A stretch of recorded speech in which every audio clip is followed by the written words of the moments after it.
Hetherington, better known as Chef Ophus nowadays because of the last 5 letters of my name.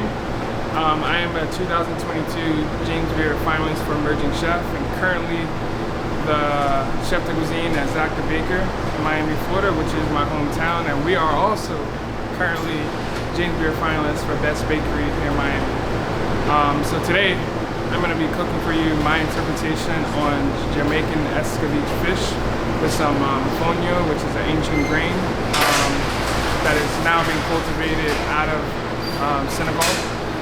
And we're going to have that with a little red pepper compo, mangrove snapper, nicely seared and garnished, and that'll be it. So we're going to be making my version of the Antiguan version of Dunkanu, but my twist on it. Dunkanu, or what they call in Jamaica, blue drawers, is it usually is a dessert, and to some extent sometimes it's eaten as a savory component to some dishes. In Antigua they eat it more with sweet potatoes, so here I'm just cutting up the sweet potatoes to grate them, and Vitamix. I mean, I keep saying Vitamix. The Roboku. So we're gonna merge it in the mixing bowl. Alright, so we got our sweet potatoes grated. You probably hear me say this a couple times today. I like spices, so I am going to be. This is the fun part, at least for me, or the flavorful part. Like one of my friends says, never too much flavor man. So there's a little bit of coconut milk. This is allspice. And then we go in with some grains of paradise, which is a spice blend that's native to Western Africa. Or actually, no, that wasn't grains of paradise. That was black cardamom. This is the grains of paradise. It's very powerful, so don't use a lot. Then we just have some ground ginger.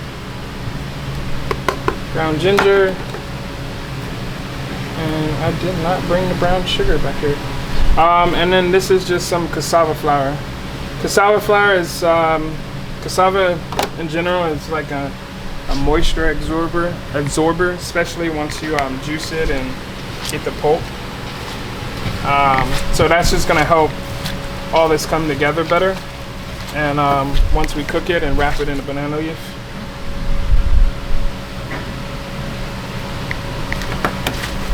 So you'll see this tighten up a lot.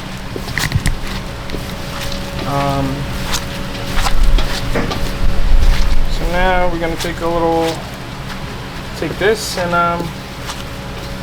gonna walk up to the front. I have some banana leaves that are soaking. Something I learned from a friend's grandmother is always you want to toast your banana leaves because it releases like some oils, so it doesn't like keep them as tight, and they're more pliable to fold. So toasting banana leaves, and you can see how it's kind of like opaque right now, but you'll see like the color slightly change once we toast it.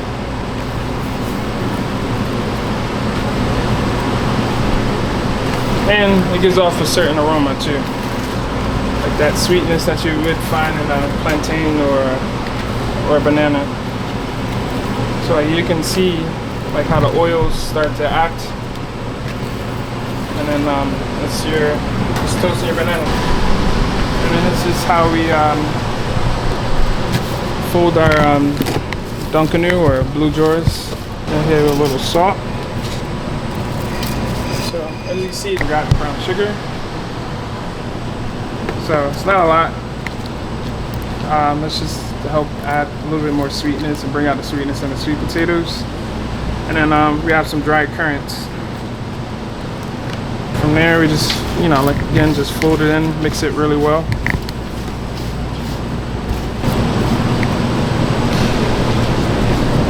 And yeah, you can smell all the flavors, the dried rose petals, the black cardamom, the allspice, all that good jazz. So now we just fold it, and from there, from folding it, we're just gonna wrap it well. We're gonna take it over here to a little makeshift steamer I have set up. We're gonna set it in here. We're gonna let it steam for about 20 minutes or so, and then everything. Potatoes are cooked, the coconut milk, the cassava flour, all that will come together and be just nice and flavorful.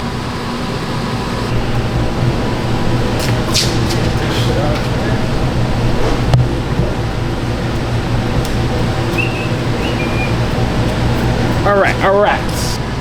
What I am making today is my interpretation on Jamaican escovitch fish, which you traditionally see like as a fried fish in Jamaica, where it's peppers, the chilies, and it's just been deep fried. So this is just my slight interpretation on that, popular dish from Jamaica. So start off, just gonna cut, obviously, brunoise, red onion, So now,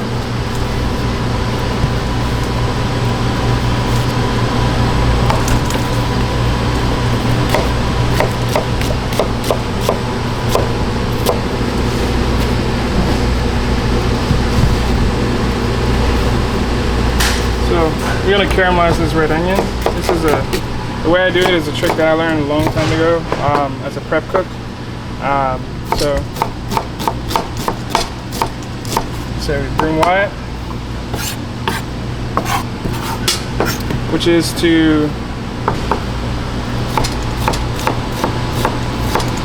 almost cook the onion as you would how you cooking rice. So you would just take a pot with your onions in it, and you'll add a tad bit of water to it. Put a tad bit of water, and a little bit of oil, salt, and then you just allow those onions to start to reduce and to cook and caramelize.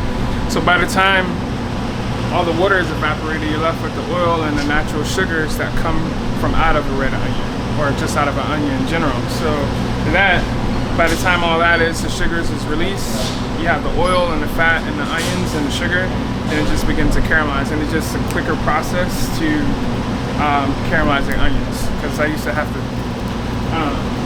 20-40 gallons of onions for caramelized onions for a place I used to work at, just for a burger. The red peppers that I roasted earlier. So I'm just gonna get a nice julienne, and then we're gonna get a nice dice.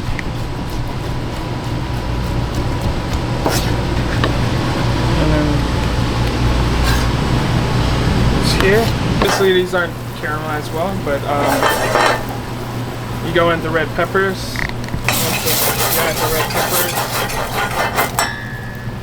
this is a palm oil yuzu type kosher that I made a while back with some fermented crab that I also fermented. So we're going with that concoction of the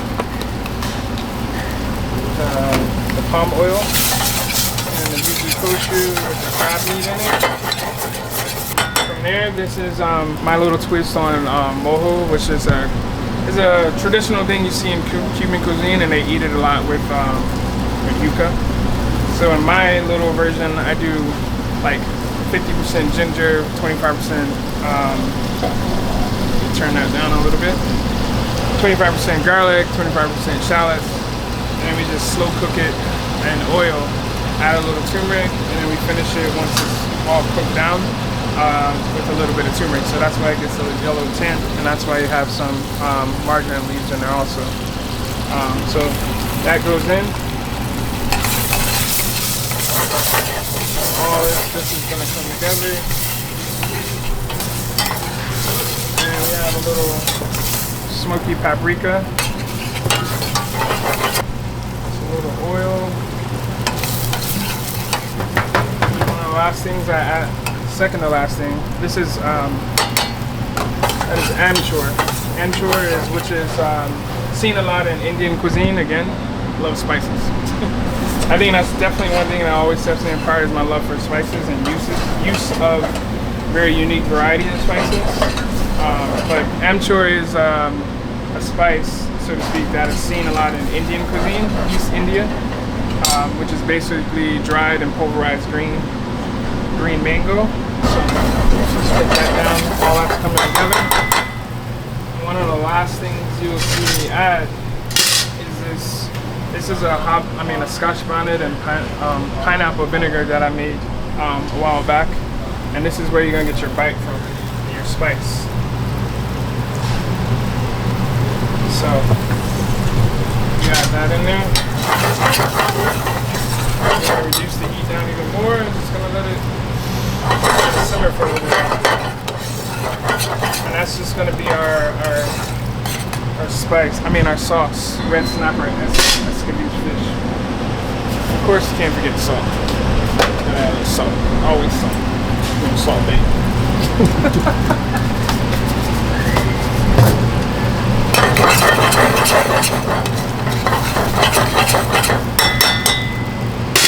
Alright, that's for that lovely.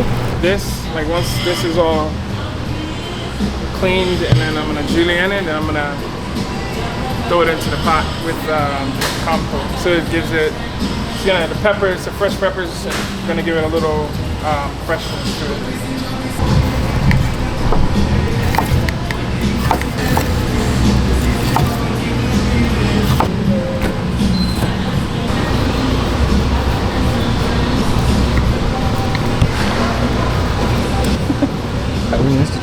These music that I enjoy.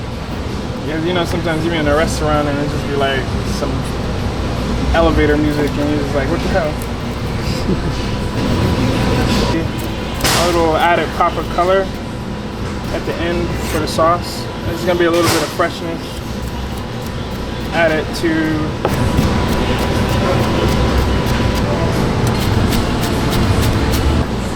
let's put the chives there. So we're in Florida, so it's only right to use your local mangrove snapper.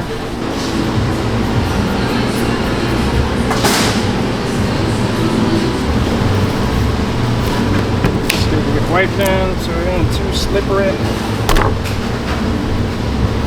By the way, you hear all that noise. We're in Dr. Baker.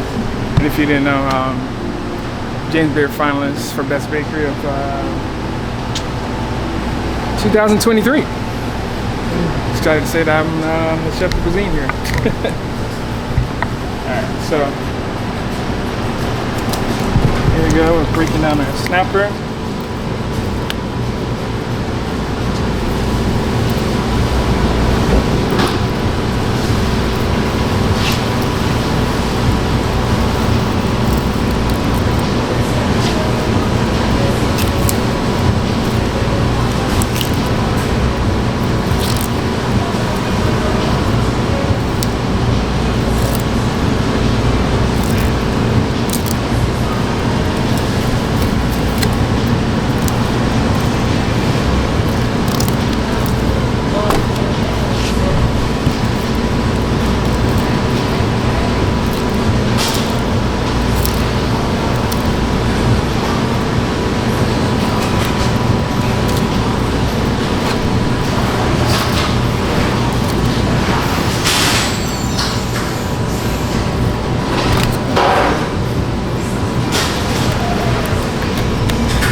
I always just try to keep a towel just because I don't want the knife to slip into my hand. So, especially like when you're trying to first go through the skin.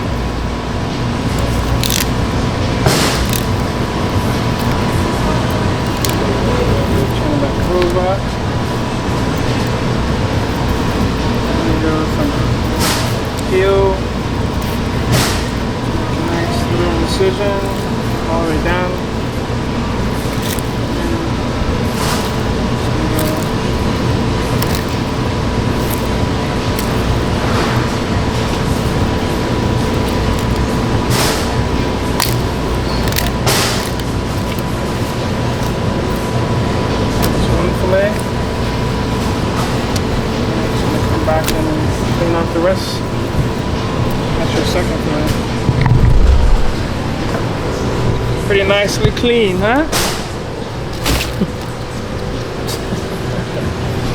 So now we're just gonna go ahead and portion this up.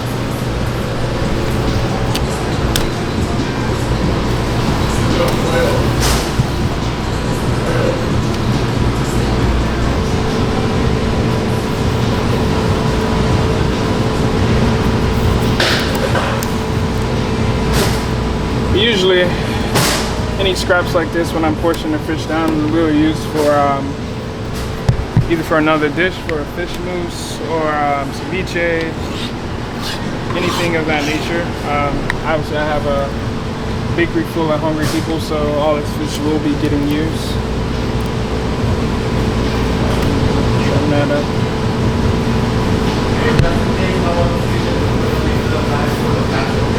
More small incisions.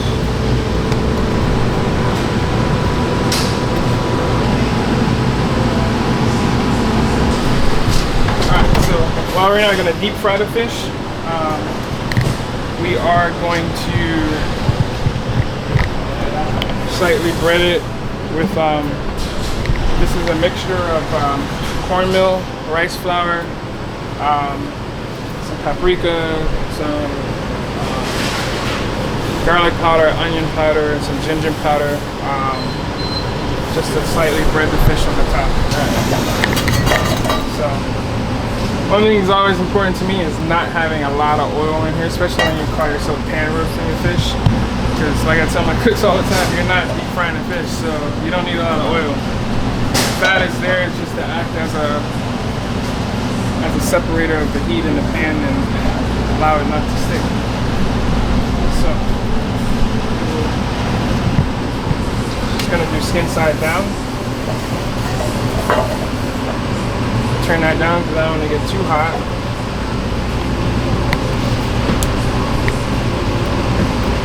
This literally is like just a touch up on the pan.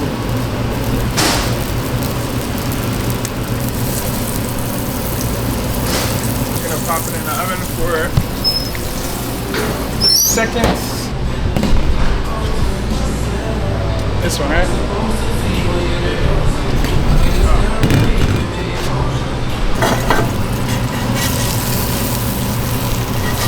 Nice GBD, babe. Alright, so now I'm just gonna pull it off. Right down the spat. One thing that I cooked at a time is fonio. Fonio is an ancient grain. A friend of mine, Chef Pierre out of New York, Yole and Yole with his fonio. Fonio is like one of my favorite things now, like since I first tried it. So I love to cook with it. I love to add it in as a small, like little textural thing, or some heartiness to any dish. So that was the fonio. I just cooked that. Boiling water, cooks just like quinoa. Throw it in the pot, cover it, let it sit for 5 minutes, and now you got this, really nice, fluffy consistency and ingredients. See? All right. Like again, I'm gonna add these fresh peppers in here just for a bit of freshness to this sort of red pepper compote. So that's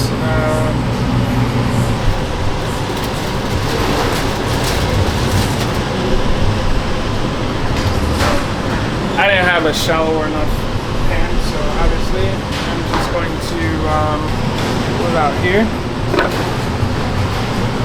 So as we unwrap it, you can see how like the sweet potato has all come together now. It's like it's almost like a pudding. It's held its shape. So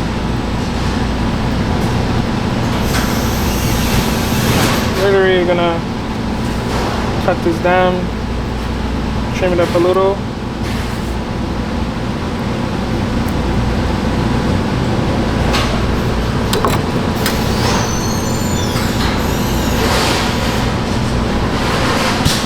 That right there, we're gonna move over. Dunking it down first. gonna place our fish just like right on top of that. Take some chives, kind of fold it in.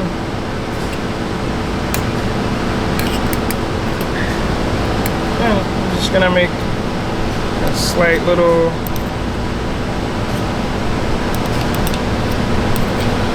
nail as best as I can with the grain. And we're gonna place that obviously right there next to it.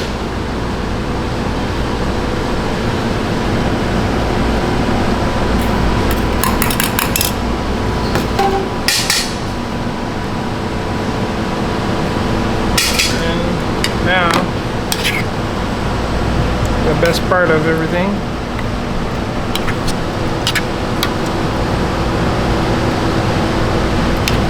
is that red pepper combo. I really wish y'all could smell this shit because it's fucking delicious. Oh, I got a little drip.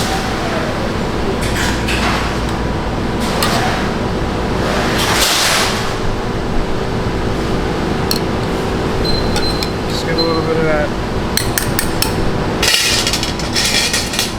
sauce.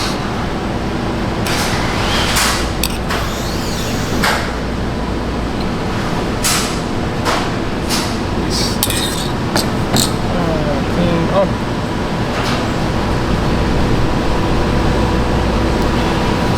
One thing about red oil, it's gonna stain the hell out of your plate. And then,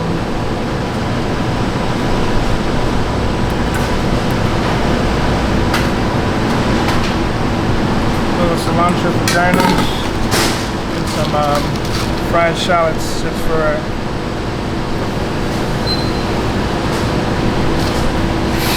more texture. There you go. And this is my interpretation on Jamaican-esque beach fish.